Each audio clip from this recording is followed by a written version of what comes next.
అరసవీళ్ళు వచ్చాం. ఈవేళ పార్కింగ్లో బండి పెట్టి అక్కడి నుంచి ఇలా బయటకు వెళ్తున్నాము.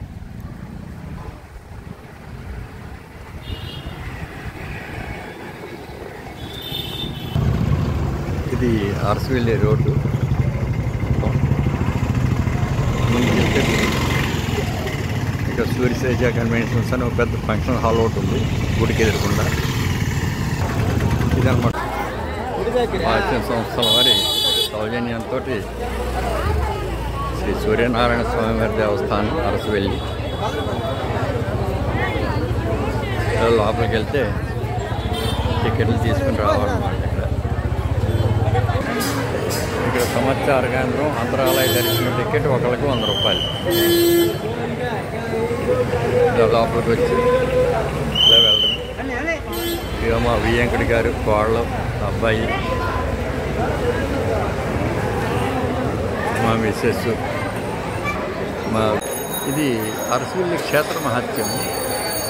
ఇక్కడ ఈ ఏరియాలో ఏంటంటే ఒకప్పుడు చాలా భయంకరమైనటువంటి కరువు వచ్చి ఈ కరువు వల్ల ఇక్కడ జనాలందరూ ఇబ్బంది పడుతూ బలరాముడిని ప్రార్థిస్తే ఆయన వచ్చి ఏం చేశాడంటే తన హలముతోటి ఇక్కడ ఒక చార చేశాడు దగ్గర. ఆ చార ద్వారా వచ్చిందే నాగావళి నది.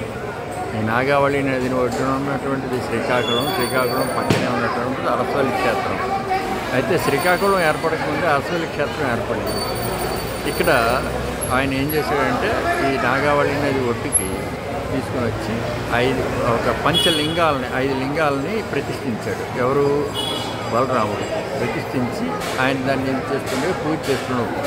ఉమారామలింగేశ్వర స్వామి అని చెప్పేసి అని పేరు పెట్టి ఇక్కడ పూజ చేస్తుండగా ఆ తర్వాత ఏం చేశాడంటే ఇంద్రుడు ఒకరోజు అర్ధరాత్రి సమయంలో దర్శనానికి వస్తే కనుక నంది ఏం చేశాడంటే తన కొమ్ములతో పొడిచి నువ్వు లోపలికి వెళ్ళడానికి వీల్లేదు, ఇది స్వామివారికి అమ్మవారికి ఏకాంత సమయం, కానీ నువ్వు లోపలికి వెళ్ళడానికి వీల్లేదు అన్నాడు.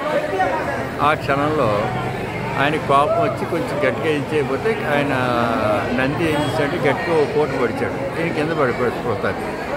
ఆ పడిపోయిన చోట్లో ఏమైందంటే అతను అలా మూర్చిపోయిన టైంలో కళలో కనిపించినటువంటి సూర్యనారాయణ మూర్తి ఏమని చెప్పాడంటే నేను నీ తల కింద ఇక్కడే ఉన్నాను, నువ్వు కనుక నన్ను తీసి ప్రతిష్ఠిస్తే నువ్వు మళ్ళీ స్వస్థత చెందుతావు అని చెప్పేసి ఆయనకి చెప్పాడు. ఆయన ఏం చేశాడంటే వెంటనే ఇంద్రుడు తన వజ్రాయుధంతో తవ్వి ఆ ప్రదేశంలో కనిపించినట్టు స్వామివారిని చూసి ఇక్కడ ప్రతిష్ఠ చేసి ఆయనకి నిత్యం పూజలు చేయడంతో మళ్ళీ ఇది చాలా ఆయన స్వస్థత పొందాడు, ఆరోగ్యంగా పొంది ఇది తీసుకొచ్చి. అయితే ఈ గుడి మొత్తం మీద ఉన్న ఒక గొప్ప విశేషం ఏంటయ్యా అంటే మాఘమాసంలో ఈ గుడి లోపలికి వెళ్తే కానీ ఎక్కడ అసలు చిన్న ఇది కూడా కనిపించదు. ఈ మాఘమాసంలో స్వామివారి పాదాల మీద సూర్యకాంతి పడుతుంది. అది ఇక్కడ ఈ క్షేత్రంలో ఉండే అతి గొప్ప విషయం. అయితే ఈయన ఇప్పుడు ఈ విగ్రహాన్ని తీసుకుంటే కనుక ఈ విగ్రహం 7 అశ్వాలతోటి అనూరుడు అనే ఆయన రథసారథితోటి ఉషాదేవి, ఛాయాదేవి వీళ్ళిద్దరూ భార్యలుగా వెలుగొందుతుండగా ఇరుపక్కల ఉంటూ కిందన అటు ఇటు కూడా ఒక ఇద్దరు భక్తులు అనుకోండి వాళ్ళు కూడా ఉంటారు ఇందులో. అది ఒకటే కాకుండా ఈ స్వామివారికి ఇంకొక గొప్ప ఇదేంటంటే లోపల మీకు వెళ్ళగానే ఏం స్వామివారి దర్శనం అవుతుంది. స్వామివారి చుట్టూ తిరగడానికి అక్కడ ఏంటంటే మన ప్రదక్షిణలు చేయడానికి చుట్టూ మంచి ప్లేస్ ఉంటుంది. ఆ ప్లేస్లో మీకు కొన్ని చిన్న చిన్న ఉపగుడులు లాంటివి కూడా ఉంటాయి, అవి కూడా చూడొచ్చు. అలాగే బయటకు వచ్చేటప్పుడు ఎడమ చేతి పక్కన గణపతి ఉంటాడు. గణపతి అయిన తర్వాత బయటకు వస్తే అక్కడ భువనేశ్వరి సహిత ఉమారామలింగేశ్వర స్వామి ఉంటాడు. ఈ ఉమారామలింగేశ్వర స్వామి కూడా దర్శనమైన తర్వాత హాయిగా నడుచుకుంటూ బయటకు రావచ్చు. ఇక్కడ సూర్య నమస్కారాలు చేయడానికి దీంట్లో అంతరాలయంలో సూర్య నమస్కారాలు చేయడానికి టికెట్ తీసుకుని వెళ్తే సూర్య నమస్కారాలు చేస్తారు. అలాగే హోమాలు కూడా ఇక్కడ జరిపించుకోవచ్చు. ఇవన్నీ కూడా ఏంటంటే ఆర్జిత సేవలు, అంటే టికెట్ పెట్టి మనం తీసుకోవాల్సి ఉంటుంది. ఈ విధంగా వస్తే ఈ అరసవల్లి క్షేత్రం ఇక్కడ ఈ ఉత్తరాంధ్రకనే కాదు అన్ని చోట్లకి కూడా చాలా బాగుంటుంది. ఎంతసేపు ఇదే ఎందుకు చూపిస్తున్నానంటే మీరు ప్రత్యేకంగా ఈ పురాణ ప్రాశస్త్యం అరసవల్లి క్షేత్ర మహత్యం చూస్తారు అని ఉద్దేశించారు. తర్వాత ముందుకు వెళ్తాం.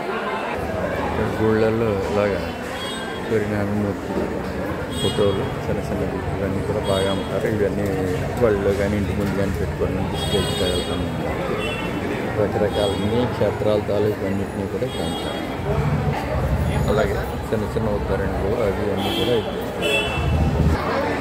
అలాగే ఇక్కడ సూర్యనారాయణ స్వామివారి దేవస్థానంలో అన్నదానం అంటే ఫ్రీగా ఉచిత భోజనం ఉంటుంది. స్వామివారి ప్రసాదం అన్నమాట. అలాగే ప్రసాదం కూడా ఆర్జిత ప్రసాదం అంటే డబ్బులు ఇచ్చి కొనుక్కుని ఇది కూడా ఉంటుంది ఇక్కడ.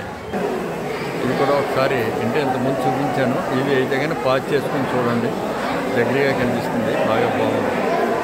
ఇక్కడ స్వామివారి లడ్డు ప్రసాదం, అలాగే ఈయన పులిహార ప్రసాదం రెండు కూడా అమ్ముతున్నారు, వేసుకోవచ్చు. ఇక్కడ చుట్టుపక్కల ఊళ్ళ నుంచి వచ్చిన భక్తులు ఎవరైతే ఉన్నారో వాళ్ళందరూ కూడా ఏంటంటే స్వామివారి ప్రసాదం భోజనం కోసం అని చెప్పేసి వీళ్ళందరూ లైన్లో నిలబడి వెళ్తున్నారు. అక్కడ లోపల పైన పెడతారనమాట. నేనైతే ఇంకా సమయాభావం వల్ల వెళ్ళడం అవ్వట్లేదు. అలాగే ఈ ఏరియాలో ఇంతకుముందు ఎప్పటికీ కూడా ఈ ప్రసాదం అంటే కానీ ఎల్లటి దగ్గరికి వచ్చినప్పుడు ఈ డేట్స్ అమ్మడం అనేది మొదటి నుంచి ఉండేది. ఇప్పుడు ఏంటంటే స్టిల్ ఇంకా ఈ ఏరియాలో ఇక్కడ ప్రస్తుతానికి ఈ గుడి ముందు కూడా ఈ ఖర్జూర పళ్ళు అనేవి అమ్ముతున్నారు. ఇది ప్రసాదం కింద పట్టుకెళ్తారు ఇక్కడికి వచ్చిన భక్తులు. ఇలా వస్తే ఇక్కడ స్వామివారి పుష్కరిణి, ఇది సూర్యనారాయణ స్వామివారి యంత్ర పుష్కరిణి. అదే ఆయన ఇక్కడ తవ్వించి పెట్టాడు కదా, దగ్గరికి వెళ్ళి చూద్దాం. ఇక్కడ బ్యారికేడ్లు దాటి లోపలికి వెళ్ళొద్దు, చాలా లోతుగా ఉంది ఇది అని చెప్పేసారు అన్నారు. ఇది యంత్ర పుష్కరిణి అంటారు దీన్ని. ఇలా అన్నమాట. ఇక్కడ ఒక రావి చెట్టు ఇదంతా కూడా ఇక్కడ ఉంది. బట్టలు మార్చుకోవడానికి స్త్రీలకి ఇది కూడా స్థలం కూడా ఉంది. అలాగే కేసు ఖండనశాల ఇది కూడా ఉంది. ఇది అరసవల్లి క్షేత్రం. మీ అందరి కోసం ఇది చేసి పెట్టాను నేను.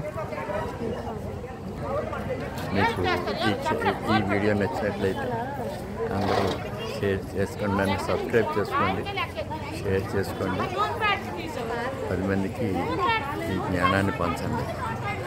అందరికీ మంచి చేసిన వాళ్ళు అవుతారు. శుభం పూయార్. నమస్తే.